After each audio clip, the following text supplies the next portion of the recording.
Hi there. Thank you for joining us today. My name is Lynn Dome, Women in Cybersecurity Executive Director.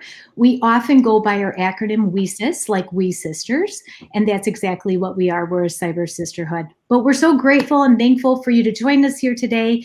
We're happy to have Haystack Solutions being here to present on developing cyber genius with the cyber aptitude and talent assessment. So before we hand it on over to Doug and team to take this conversation from there, I'd like to just do a little bit of introduction over the WESIS organization. And with that, I'm just going to adjust my slide deck here for just a second. So we're a 501c3 member-based nonprofit. We have over 5,000 members with representation in over 70 countries. We have 38 professional affiliates in Africa, Australia, Canada, France, India, Pakistan, the UK, and all throughout the United States, and 130 student chapters in Canada, Costa Rica, India, Nigeria, Puerto Rico, and all throughout the United States. So our mission is to recruit, retain, and advance women in cybersecurity, and our membership is filled of women, allies, and advocates that all have a strong mission and passion to do that. And how we do that is we create opportunities. We have many different WESIS initiatives, one being our upcoming Women in Cybersecurity Conference that's coming up September 8th through the 10th in Denver, Colorado. And with that, we issue many different student scholarships, faculty lodging grants. We also have BIPOC Fellowship Awards and Veteran Fellowship Awards. So with every single regular registrant that we have at the conference, we issue a female cybersecurity student scholarship. So our registration fills up very quickly. For the 2021 conference, we sold out in less than 3 hours. But we also have an online member forum where all our members network and connect. We have skill development training programs such as the Security Training Scholarship made possible by Google, Bloomberg, and Facebook. AWS has their Intermediate Jam series coming up. We work with CyberStart, with Target, with many different strategic partners offering many different training programs. We have newsletters, webinars, and also speakers bureaus. We also provide speaking and media opportunities for our members. We have a Job Board Plus Plus where strategic partners recruit from year round, and all our members can upload their profiles and upload their resumes and get recruited from that. We have a Cyber Talent Emergency Fund designed for any student within their last 4 semesters of completing their cybersecurity degree. If they have a medical emergency, they can't pay rent, a car breaks down, a true financial emergency, they could receive funds within 48 hours so that it doesn't derail them from their cybersecurity studies. We participate in market research. We have leadership summits. We have a veterans and a military spouse assistance program. And we're really proud that we have a veterans apprenticeship program. We have 21 female WESIS members in that program as we speak. Our mentor-mentee program was piloted in 2020. It was a smashing success with 707 mentees, 185 mentors, and our applications for the 2021-2022 cohorts are going to be open up at the end of August. So if you want to check that out, you could go to wesis.org. In addition to that, we have a racial equity committee, we have a leadership series, and all sorts of different ways. Wherever there's a gap in the cybersecurity workforce, we're looking to fill it. And we owe this all special thanks to our many, many strategic partners such as AWS, Bloomberg, Carnegie Mellon Software Engineering Institute, Cisco, Facebook, Google, Lockheed Martin, Microsoft, Optum, AbbVie, JP Morgan, Chase and Company, Navy Federal Credit Union, Nike, Sentinel One, Wayfair, Workday, Accenture, American Airlines, Arctic Wolf, Dell Technologies, Envestnet, Flatiron, Fortinet, Haystack Solutions, who brings us this awesome webinar we have today, and team that he has on board.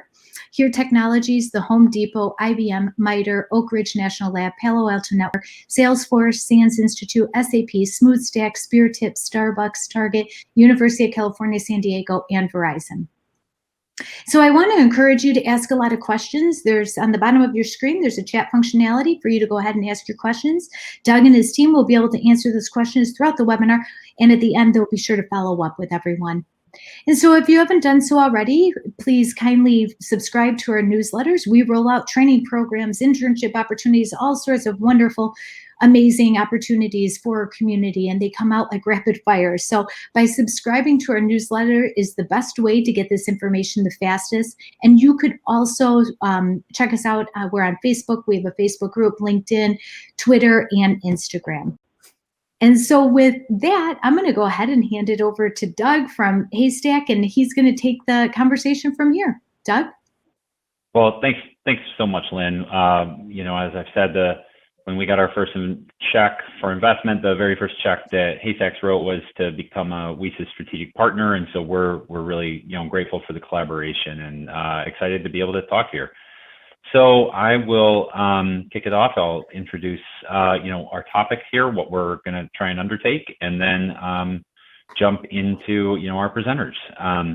So yeah, thank you. All right, so Haystack Solutions, we're a cybersecurity talent development company, and I'll dig into what that means. But the way we look at the world, the damage wrought by cyber issues is so acute and pervasive that we need everyone who can fight in the fight, regardless of where they come from. And CyberGen IQ, the renamed Cyber Aptitude and Talent Assessment, can find them, regardless of their training and background. And we're going to talk about how organizations can put that to work. So what's our goal today? Our goal, as Lynn said, is to pinpoint cyber genius, and I'll underline quickly. And we'll talk about how this helps hiring managers, HR talent leaders, students, hiring managers that are trying to sort through incoming resumes. How do they figure out who to lean into and interview? How do you separate people who have lots of certifications, but from those who have certifications and the mind for the job? And if you're students trying to figure out how do you bulk up maybe your competitive team, and how do you figure out who on your campus you should recruit for your competition teams and things like that, that's what we're going to dig into.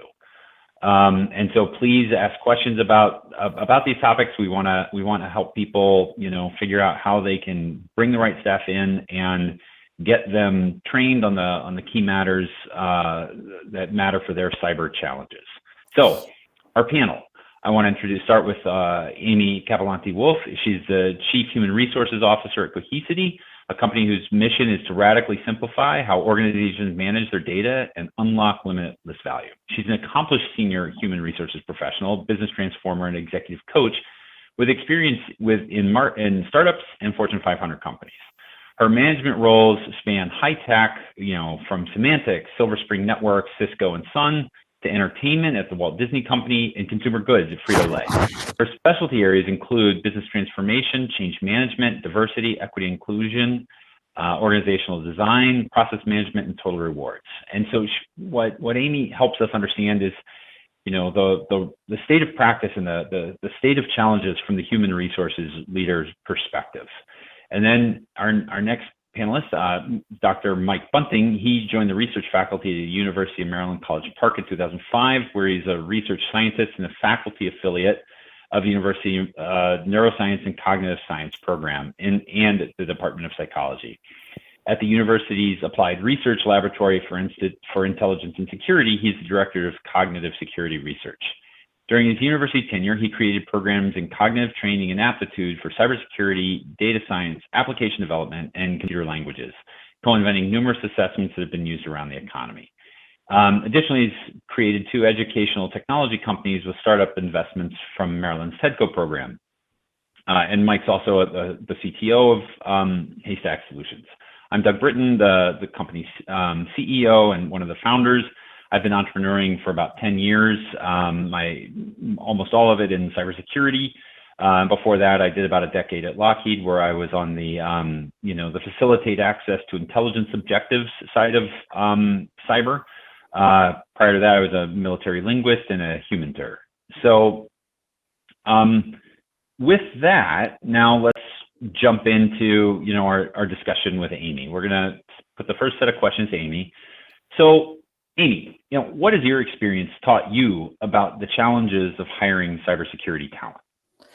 Well, it's a great question, because right now, as I done my research, I think there's about 3.5 million cybersecurity jobs that we don't have a pipeline for. So it's a huge demand, and it's getting bigger and bigger as you think about things like infrastructure and data and some of these ransomware losses that these companies are experiencing, and having really qualified professionals to be able to see those proactively versus reacting to them. these business continuity changes having big impact on businesses in general and markets. So I think it's becoming a big challenge. And at my time when I was at Symantec, we very largely hired from a very mature base of capability, either through governmental roles, people that were in private sector working on very highly secured types of technology. And so those skills typically were curated over many, many years and years of experience. And now we're finding that we can't wait that long to curate those skills. We also were challenged with the fact that many university programs really don't have the view towards security and security ops as a particular way to think about a career as an individual in a college. So how do you curate these skills more quickly off of campus versus having to hire more experienced folks that are highly competitive to other arrangements or other organizations? So our big focus was getting those skills as quickly as we could to make certain they could step into being initially security operating capabilities into things that are a little bit more advanced. And our challenge has been, how do you do that fast enough, quick enough, and with enough high quality? So we've really been, in my past at Symantec, and even right now at Cohesity, which while it's a data management company, we're all about security because you want to have access to secure data. So we're looking at everything from proven experience in mitigating and looking at cyber attacks, experience with cloud infrastructure or cloud security, DevOps experience in applications with security skills, cybersecurity certs. Sometimes these certifications are great ways to get people prepared, although it's a framework. So how do you actually begin to apply it? And looking for relevant work experience, people that are intellectually curious, who are interested in playing a major role in cyber, that have other intrinsic capabilities in terms of translation from strategy to execution, deep data analysis, intellectual curiosity, as I mentioned. So all those things are super critical in our field today to try and find that talent and either build it at scratch or at least meet it where it's at so we can get it up and running for our particular company needs. No, so thanks, Amy. That leads kind of to another question, like, as HR leaders, where are HR leaders and hiring managers losing the most time or efficiency in hiring cyber professionals? Well, first of all, do you have a wide enough pipe? Because like I said, they're hard to find that have experience. So are you looking in the right places? And then two, do you have the right kind of assessment capabilities? Because something can look one thing on paper, but once you get them on board, do they have the requisite, processing intellectual capabilities, right kind of agility and the ability to pivot, because this is such a quickly burgeoning field. So one thing may be they look great on paper, but they're not really that good from an operational perspective. Or two, they may have the intellectual capacity, but just don't have the experience. And I think we lose our time in sometimes chasing after the same competition everybody else is, versus perhaps looking at different ways to go after that capability and perhaps build it versus trying to buy it all the time. Brilliant. And, you mentioned certifications. Are certifications or a degree, enough to prevent a bad hire? I think they are early indicators that somebody has taken the time to curate and learn what are the sort of technical expectations of the role, but I don't think that alone is going to tell you whether or not someone's able to do it. We've all gotten degrees in our previous lives and then never actually put to practice that degree because we realized we didn't have passion or it wasn't a true competency of ours. So I think the degree Right. is the price of entry, but I don't think it's necessarily the absolute way to say someone's going to be successful or not in the job. Yeah, what I've seen is, a lot of times, I've had in my experience people that are experienced developers and masterful developers that were award-winning on other teams, but when you put them in a cybersecurity role, they might flame out quickly, not because they're not intelligent, but there's a mindset at times that the cyber disciplines require that might grade against somebody who's just good at being a developer. So that's one of the things I've seen. Absolutely. And I think it's sometimes I work with people who read books and they suddenly think they're experts. And I celebrate the fact they want to become an expert at something, but you can read a book and you're not necessarily an expert. So how do you have the right kind of application in addition to the frameworks that you're learning? And so I think you have to kind of blend both of those for sure. All right. Well, brilliant. So, Mike, I wanted to jump to you. And I'll jump to your slides to help move this along. But have you ever seen a career field that's as difficult to test for as cybersecurity? And maybe you can with some of your background help answer that question. But have you ever seen something that's as multifaceted or as difficult as the cybersecurity to test for? No, this has been the hardest field to enter precisely because it is changing so quickly, and also because there are so many definitions for what it is. And what I can do is make a comparison to an area that I studied for a long time, which is aptitude for foreign language training, where certainly learning a foreign language is very challenging. Defining what expertise means in a foreign language is challenging, but there's a lot of history in languages, and they certainly don't change at the speed of cybersecurity. So that aspect has been very challenging. Yeah. Well, so how did you generate or invent Cyber Gen IQ? Like what drew it out? How did you come to it? Sure. Well, it started with the demand signal. So I've been in the field of researching aptitude for cybersecurity for about 10 years. And in the early years of entry into this field, I was seeing the demand signal everywhere. It was coming from the classes at the National Cryptologic School under the NSA, where people would say we have an overly heterogeneous student population, tremendous variation in prior cyber relevant courses and job experience.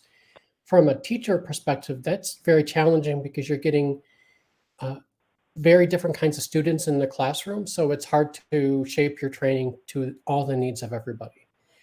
We heard from special operators that they weren't getting enough throughput of developers. We heard from the CIO on the need for an objective screening task. And to that question and challenge of defining cyber, recognizing that cyber is different for overseas activities than it is for defensive activities at home. And we saw the need for cyber from Neetopedia, which is a website that lists demands and needs from the Defense Intelligence Agency, where they had challenges out for research to improve mission support capabilities by developing ways to shape their workforce and develop new kinds of training in cyber. My original entry into the field of aptitude testing was doing research on the Defense Language Aptitude Battery. For those who don't know, the Defense Language Aptitude Battery is what the military uses to assess individuals and decide that they are a good investment for foreign language training. And those who are selected get to go to a very intensive language program that can last for up to 2 years. So the military is accustomed to aptitude testing. And in 2015, Vice Admiral Jan Tai, who was head of Navy Cyber Command, was quoted in an article where she was talking about the need for and asking the question, where is our aptitude test for cyber? And we know from Jan that there are different kinds of people with different kinds of aptitude. There are those that are comfortable with technology and that are comfortable and curious about how far technology can take them. But what's cutting to me and so important about Jan's comments is just where it impacts cyber IQ. Certainly, curiosity and comfort with technology are important. But I personally was not, and I'm not only interested in those people who don't know that they might be curious or comfortable. What I'm getting at is that not everyone has the opportunity that allows them to foster that curiosity and foster that comfort. And a purpose of Gen Cyber IQ is to find people that have the talent and expose them to the idea of cyber, get them excited about it. And in that way, it opens up the aperture to more and more people for this career field. That's brilliant, and that's what we've seen in practice in making engagement with people who are now experienced practitioners that are nationally competitive, but they went into college thinking they were going to be in philosophy or criminal justice. So let's ask another question. So Mike, CyberGen IQ, is an aptitude test. So what's the difference between an aptitude test and a knowledge test, and why did we why, when your team undertook this, why did it go with an aptitude approach versus a skills or knowledge approach? Sure. So first of all, an assessment of deep knowledge. So let's assume that there's a population of people for whom they have lots of experience, they have lots of knowledge about cybersecurity. I could give them a cybersecurity knowledge test, and it would be a great predictor of how they might do on the job. But the problem is deep knowledge is absent in people that are untrained or just getting started in the cybersecurity career field. So it has little utility when you think of, for example, the military, where the military, by and large, grows its own. It invests resources in training talent to develop the expertise that they need for mission. So it doesn't work for them to start with deep knowledge because most of their people are coming in as a blank slate. Rudimentary knowledge is also a good indicator, but it's insufficient indicator of whether someone's going to be successful on the job. I would define rudimentary knowledge as those people who have that comfort and curiosity that Vice Admiral Tai talked about. By all means, we want to tap those people and encourage them into cybersecurity, but not everybody has that background and experience that exposes them to cyber and builds that rudimentary knowledge. So I'm thinking in particular, we don't see enough women in STEM.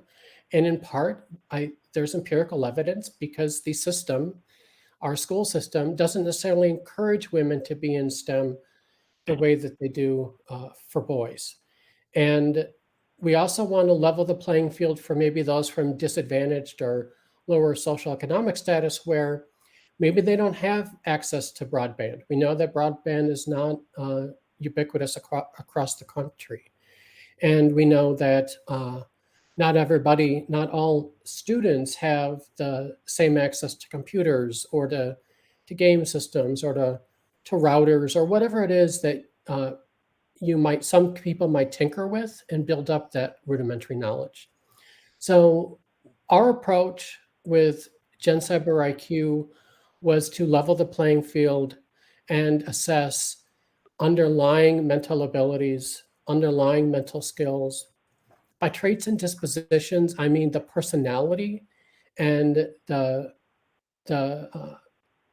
interests and beliefs and motivations that somebody has for pursuing cyber. I can assess these underlying capabilities, find people with raw talent, and expose those people to cyber and get them enthusiastic. And if we look at how do we, going back to what Amy said, how do we find the 3 million or 4 million people that need to get added to the industry? If we're hoping to only fill that using people that are already in the industry, then it's just mechanically impossible. We'll never get there. Exactly. We need to find a way to bring in people that aren't already in industry. But then, amongst those who are in industry, it still, allows us to get an insight of how, you can proceduralize many aspects of the job, but how will someone perform when a cyber situation goes off script? And they always go off script. And if you have an understanding of how that person thinks, how they react to problem solving situations, now you've got a predictor of how they act in that situation when a response has kind of gone off the rails, which in cyber is really frequent. So, when we talk about testing and a lot of people's heckles come up with respect to risks of bias, risks of leaving out large chunks of the population because they didn't have access to things. So how did you guys define CyberGen IQ so that it didn't have that set of challenges? And I mean, what's been your experience in that, and how did you make sure that CyberGen IQ didn't suffer from that? Sure. So we had to ask ourselves, what does success look like? What does it mean to be successful in cybersecurity? And that is a very challenging question. Again, if I go back to a field where I have a lot of experience, and that is assessing aptitude for foreign languages. And I don't mean to understate how difficult it is to assess language proficiency, but I do know what a test in Spanish is. I do know what a test in French is. And that subject matter isn't changing rapidly over time. And so it's in some ways a lot easier to take on that challenge of finding people with talent for learning a foreign language, because the material that they're learning is rather stable and certain. In cybersecurity, the field is evolving very rapidly. Cybersecurity means many, many things to many, many different people, with literally hundreds of job titles in cybersecurity. So it's very hard to point a finger on what I exactly mean by cybersecurity. And furthermore, cyber is hard. People are faced with complex situations that are not always easily proceduralized. So proceduralization, we can talk about, learning to ride a bike. There's a certain set of steps that are involved. But sometimes cyber requires very concentrated and careful thinking. And you may encounter things that you haven't encountered before. And so you don't have procedures for coming to a solution. Our approach has been to break down cybersecurity into the cognitive characteristics that are required to do well in cyber. And we designed CyberGen IQ to be fair. It's implicit, I think, in the fact that we're assessing abilities rather than knowledge and skill. So in that way, we're, again, able to level the playing field, because we can tap the potential of people who have that underlying aptitude, but haven't yet developed the skills. Gen Cyber IQ is fair across geographic regions and socioeconomic status. It's not a culturally specific test. So it's quite malleable and flexible that way. And it's easy to adapt across spoken languages. So it's not an overly what we would call verbal test. So it doesn't require a high degree of verbal fluency in order to perform the test. And it's also, for that reason, easy to adapt the instructions to other situations. All right. Well, thank you, Mike. And I know that we'll probably come back to you again, but I want to now kind of jump into, we've talked a bit about, the need in the market, the challenges that people have, finding talent, and why this is a hard problem. Why is it not easy to wave a wand and just kind of divine, this cyber talent? And so, Mike's team has created, CyberGen IQ, and we'll talk a bit about the use cases for it, and how our customers are putting it to work, and how we think that our customers have been able to save themselves countless hours with finding talent that they've been very excited about. So on the corporate hiring side, we've got people that are using this to filter, early in the talent pipeline, when people are hiring, when people are applying, you are able to look at your inbound pipeline of applicants and only focus your interviews on those that have the right cognitive fit for the job. And we'll describe what that cognitive fit means in just a moment. And it is able to integrate with the HR and hiring platform so that, as people apply, they get the test and they're able to, and managers are able to get the reports. And talent planning, you're able to identify, the cognitive fingerprint of your key performers and make sure you're, grooming deputies and replacements to help, if one of your, senior leaders is poached, and if they're a senior cyber leader, they're getting 5 to 10 calls a week to be poached. So it's a constant implicit risk. How do you put together a plan to make sure that, what it is that, your senior leader is amazing at, do you have the brains for that elsewhere in your organization? And how do you develop that? And then from an internal upskilling point of view, a lot of our clients focus on, IT staff that might be underutilized because of a cloud shift or something like that. And they want to figure out, well, can they, who amongst that organization might be best to transition into cyber, so train and upskill. On a lot of our workforce development clients, one of them being the Veterans Assistance Program that Lynn mentioned with respect to WESIS, we help enhance the economic impact of the cyber training investment, because what we're able to do is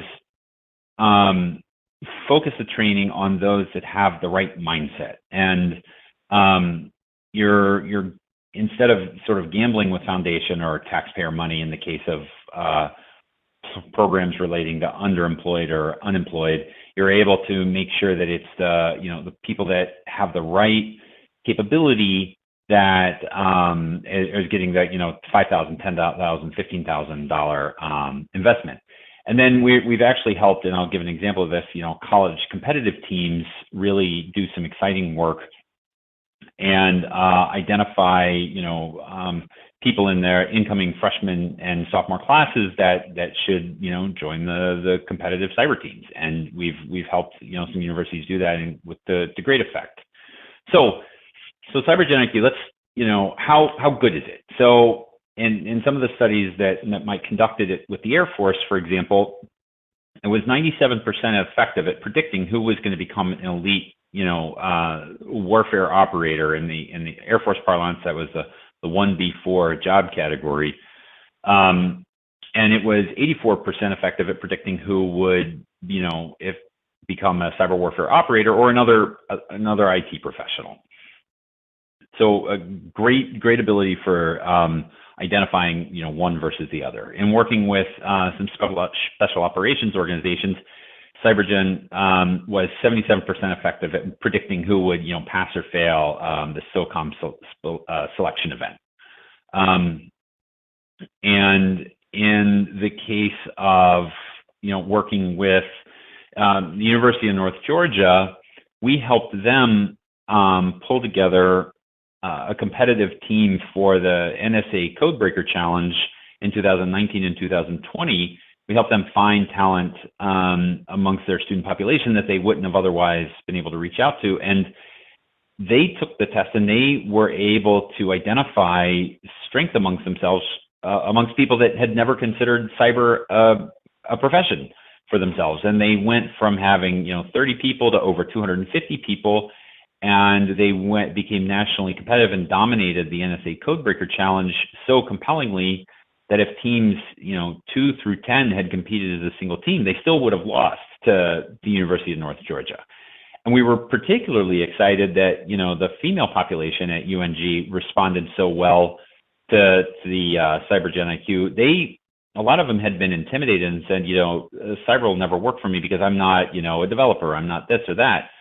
But when they took the test and the test said, hey, you've got the mind for this, and they're like, wow, that's interesting. And they started trying it. And then they became competitive. They started winning challenges. I spoke to Maria Marquez, who was a UNG student, and she never thought about cyber because she didn't think she had the right technical mindset for it. Well, then she became, in 2019, one of only 50 people in the country that solved one of the hard challenges in this NSA Codebreaker Challenge. And so it's because she, got this confidence, and of course, then she did the hard work that she is now, really excited to make cyber her career.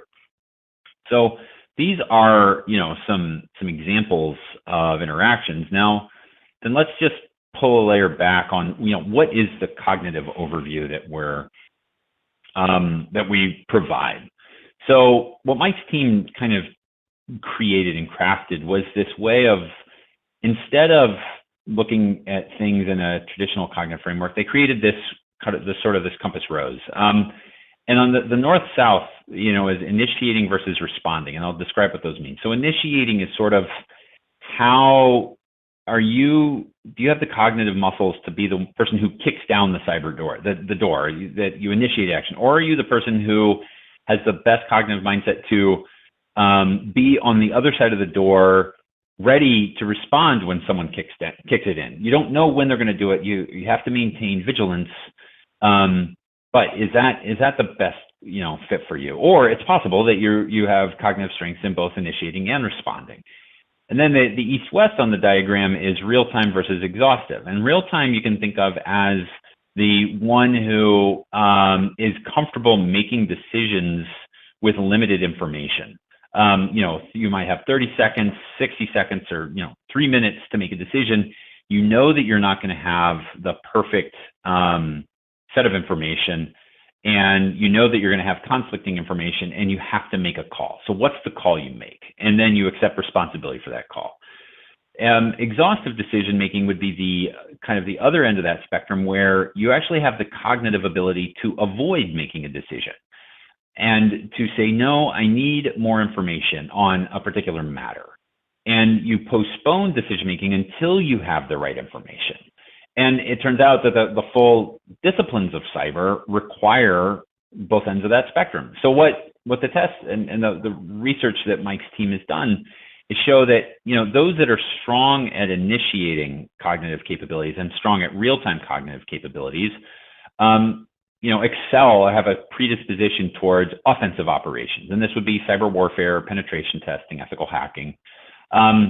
So those who excel, strong in real-time operations, strong in real-time and strong in responding, we would say they have a strong defensive operations cognitive mindset. So this would be network security, incident handling, and security operations center. Strong in responding and strong in exhaustive would be, analytical, forensic, cognitive capabilities, which might be, again, forensics, threat intelligence, cyber audit and compliance. And then strong at initiating and strong at exhaustive would be design and development, which would be the people who are able to look into the void or look into and say, what's missing? What's the thing that could be built? If, would we be more secure if we made the walls 10 feet higher or 10 feet thicker? And then you kind of design that thing. Taken together, that's where put all of those things together, and you have all of the professions, the 53 different jobs that are defined by the NICE framework. On the right of this diagram is the 15 different cognitive tests and their assignment to these dimensions. And there's another one, there's a grouping of dimension at the top called critical thinking. And what critical thinking is sort of an accelerant that helps on any of the quadrants. So it's not aligned specifically with initiating versus real time, but it's kind of like nitrous in a fuel system. It helps accelerate your strengths. So we'll go through a few examples of what the tests look like. Here's an anomaly detection, a rule-based learning test. And here is this is the test called coding speed, and you're presented with an alternative encoding of the Arabic numerals, and then asked to translate back from this alternative encoding to the original Arabic numeral. And it's timed. So how quickly can you do it, and how precisely can you do it? And then you're presented with a spatial visualization challenge. How can you take a piece of paper in your mind, fold it, punch a hole in it, and unfold it, and then correctly assign, if I'm presenting you with 5 unfolded pieces of paper, which one maps to that fold and that hole punch? And doing it, a single fold and a single hole punch, is something that many can do. Doing, 3 folds and 3 holes is extremely complex, and it makes your brain hurt. But what you can also see in this is that these tests don't require any kind of implicit knowledge that you already have. You don't need to come to this conversation already knowing a great deal or anything about cybersecurity. So what a manager gets after this test is done, is they get an indicator of somebody's strength against each of the quadrants. Is this candidate, strong in the offensive quadrants, defensive, analytical, or design and development? And that would be how, a lot of our customers are sorting their inbound candidates. Instead of setting up interviews across, all of them, they would focus on the top quartile. If they're hiring for pen testers, they focus on the top quartile of those who, their offensive score. And if they're hiring forensics people, they will focus on optimizing the score if they are for the analytical column. And what we're able to do, the test itself, if you take every single section of it, it takes typically about 2.5 hours. You're able to take it. Most of our clients provide their candidates about a week to get it done. And depending on the situation, we're able to provide a focused subset of the test. Some of our clients work with a half-hour testlet, some like 60 to 75 minutes, and that focuses on the particular quadrant of analysis that really matters for them. So we've had a couple of questions that I'll jump into. One is, specific to linguistics, what knowledge and experiences is valuable in pivoting to a career in cybersecurity?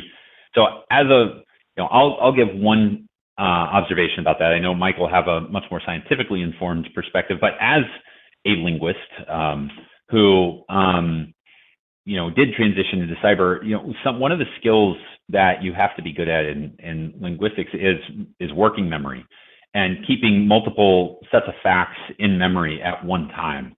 And that turns out that is invaluable as a cybersecurity practitioner, because you've got facts coming at you from all different ways, and you need to be able to piece them together and play with them together in real time. If you have to, as we'd say in computer science, if you have to page out, write things down and then come back to them and bring them back into working memory, that really slows problem solving down, and that might cause you to lose. There might be a limit to the complexity of problems you're able to solve. So, Mike, what else have you observed on that question? Well, that's a great question, and that was in fact a question that was brought to us very early on in the development of CyberGen IQ. For one thing, if you think about the learning of language and linguistics, we talk about this notion of an ear for language, and that really is a thing with some people having a natural ability to hear the sounds, differences in sounds in foreign languages. So not to get overly technical, but language breaks down to phonemes, and the phonemes are not the same for all languages. And if we're not exposed to a set of phonemes, it may take a little bit to learn that. Some people just have a better ear for that. I don't think that ability necessarily transfers much to cybersecurity. So having a good ear for language, helpful for learning a foreign language, not so helpful or necessary for cybersecurity. But another thing that really matters for developing competency on a foreign language is the ability to do the mental gymnastics that are necessary to switch between languages, or to inhibit one language so that I can focus on the language that I want to focus on. This is especially hard early on in learning a foreign language because we have very strong representations of our native language. Those mental gymnastics, that inhibiting interference and task switching ability, are things that are important to people performing complex tasks in cybersecurity. So in that respect, there's a strong overlap. And so another one of the questions is, so one was, is there a way we can receive a copy of the slides after the discussion? Yes, I think we'll be able to. Everyone that attended or registered for the webinar will get the full recording, and we'll follow up also by sending out a copy of the slides to everybody. So that one's easy. And with respect to the quadrants, the next series of questions have to do with, how the granularity. We can provide, a full list of roles that are aligned with each quadrant, and according to the NICE NIST framework. And are there the granular assessments available to see where one might fall within a quadrant? Yes, but inside of a quadrant, the strength of the tightest grouping is going to be into one quadrant or another. If you're 5 degrees left or right inside of a quadrant, that we wouldn't consider that that's a strong declaration that you can be a forensics person but not an incident response person. That's not how we would put this. And we also wouldn't say that this means that if the as an individual you take it and it says your strength is in offensive but you really wanted to be forensic, it shouldn't say that the door is closed. How as an individual you can read that is, look, if I want to excel at this, I need to undertake developing a handful of these other capabilities. I need to try these kind of problems, and see how I can develop those, because you do, by using your working memory, for example, you do increase it. So, and then from the individual perspective, what's next after the assessment? If you're an individual, what you can do, and how some of our students have used it, and how some of the hiring managers we work with use it, is that they're able to make assessments of how to build out teams.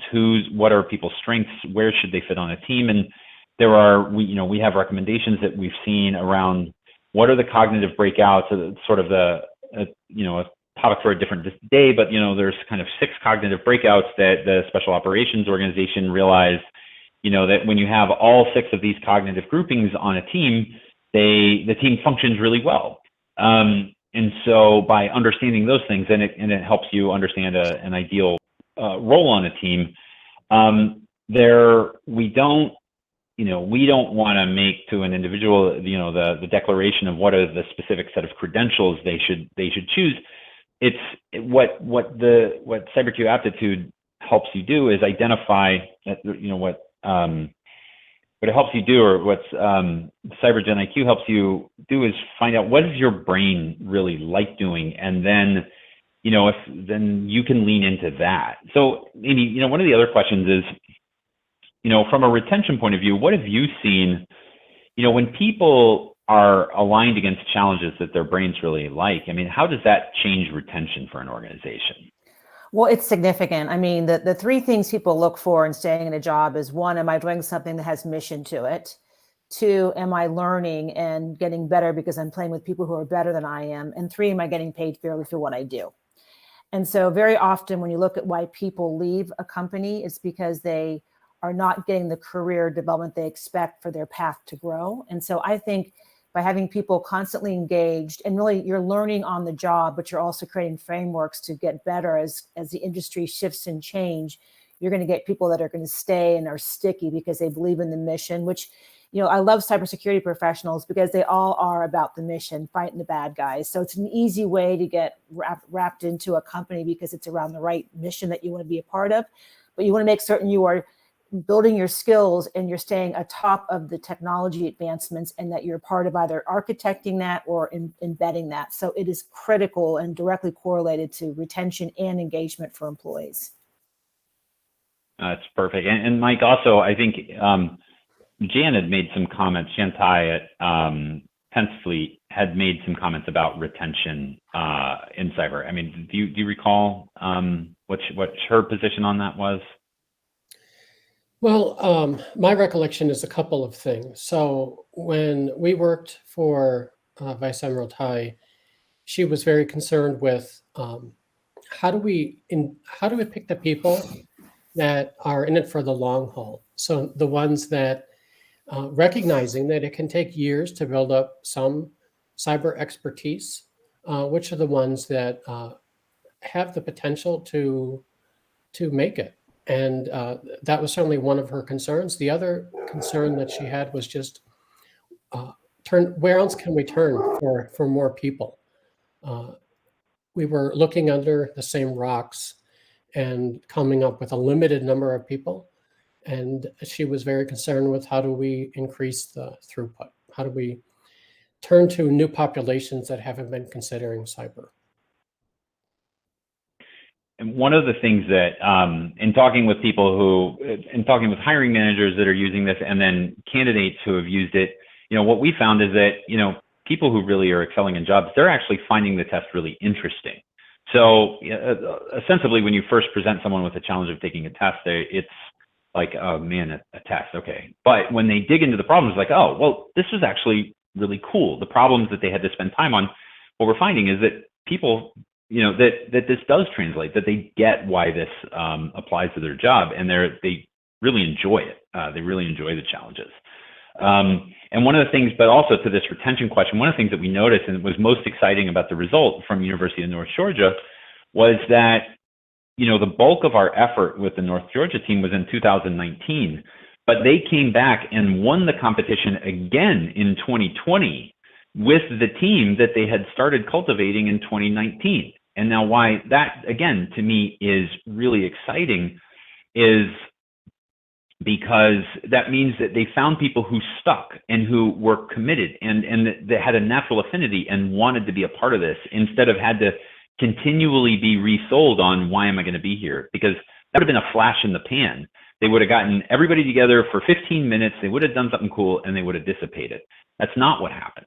They found a bunch of people who had this intrinsic excitement about this field, and they stuck, and they were able to, make the CyberDog, the CyberHawk team at, North Georgia, nationally competitive, and they've just started that competition again. So it's very, very exciting. We got a question about, the development and validation of this assessment.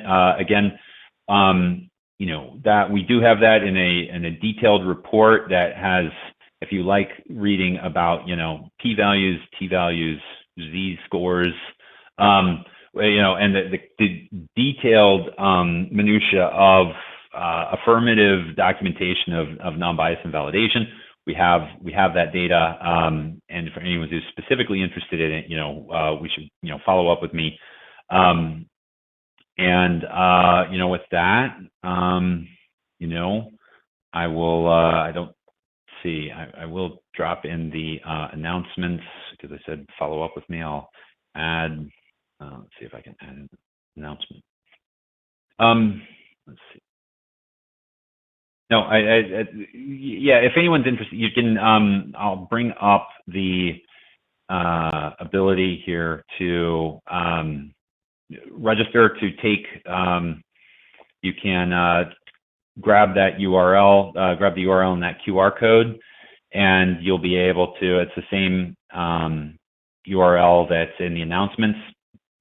And then you'll be able to register, start taking the test. I've noticed a handful of people have already done that while we've been talking, and have already started taking it. So that's exciting. And from there, you'd be able to follow up, and whoever wanted those answers, we'd be able to dig into it. And it is. We had one more question with respect to K-12, and we actually have had some pilot programs started with that. A colleague of ours working in the state of Arkansas is excited to get this underway with K-12. We've done, testing has been done in California with K-12. And we, would love to see if there was someone who wanted to, formalize a program around it. But yeah, we agree. It would be exciting and really help, start attracting people to some of the myriad of NSA programs that are targeting high school programs. There's a CyberGen camp that, or Gen Cyber Camp that they run. So that's something that's been compelling and has worked really well. So again, please do follow up. Is the propensity of burnout assessed? That's an interesting question that I don't think has been, specifically assessed. There's, I'll give, as the non-cognitive psychologist, one thing I could say is that often burnout is most common or a key contributor to burnout is when you're misaligned, when you're working really hard at something and you're doing it just because you got a paycheck or just because you're doing something, and it may not be the thing that is the best fit for your brain. And because a lot of times if people are being pushed beyond their limits, but it's in a domain that they absolutely adore, to them, that's not burnout. I mean, if you ask Katie Ledecky, what she does, she loves, in swimming. But to most people, if they had to do what Katie Ledecky schedules to prepare for the Olympics, they would have been burned out, 30 minutes into the first day of practice. So there's one dimension of burnout is when you get better, really, really good alignment with the body of practice that you're working on. That helps. Now, you can still work yourself into a simply unhealthy place. Absolutely, even if you're perfectly aligned. And so this doesn't, I'd say that's a bit out of scope so far, but we are excited to interact with the market and find out what is, as we add to the platform, what are the next sets of questions that our customers are looking for. And we'd be excited to get some of that feedback. Mike, did I miss anything there, or did I mischaracterize your work? Yeah, I think you gave a great explanation. I'm by no means an expert in burnout, but your explanation seems right on. But I'm wondering if Amy has any additional thoughts to put her on the spot. But No, I was thinking, because right now that's top of mind for everybody with the preponderance of Zoom due to the pandemic. And I think it's even going to get extended further with the fact that with the variant, a lot of companies, including ours, are extending their return to office plans till sometime at the beginning of the year. So I think incumbent in any job, whether you love it, which I love what I do, or whether you hate it, which I'm certain there are people out there that have that issue, is you have to really manage your self-care. And I don't know if there's ever a test that will be able to define who's good at self-care and who's not, who has a propensity to burn out and push it. But it's something we all have to make top of mind. It's not only as managers of employees who are working in ourselves, but also our teams. And so there's a lot of emphasis going on in companies today around mental health benefits, opportunities to take a break, things as tactical as scheduling meetings with breaks in between. Otherwise, you spend a whole day in front of the computer and not enough time to take care of yourself. So whoever's on the call, this should be forefront to you as managers or employees to ensure you are taking steps to ensure you've got good mental wellness and health and well-being in the company and for yourself. Thanks for the nod there. Yeah, and and our goal is to, what gets us excited about this is really being able to expand the access to the opportunity. Again, so much of our lives and economy are at risk every day because of cybersecurity risks. And, we need, this company is committed to finding the people that can rewrite the rules, change the infrastructure, change the economics of defense. And, that's what gets us excited. So, I mean, the ideas and the questions that this audience has asked, this is the primordial ooze we want to be working in. So, grateful for the conversation, and please reach out, and everybody who's here will get a copy of this, and please reach out with any questions. But thank you very much. I will end here. Thank you. Thank you very much. thank you. Thank you.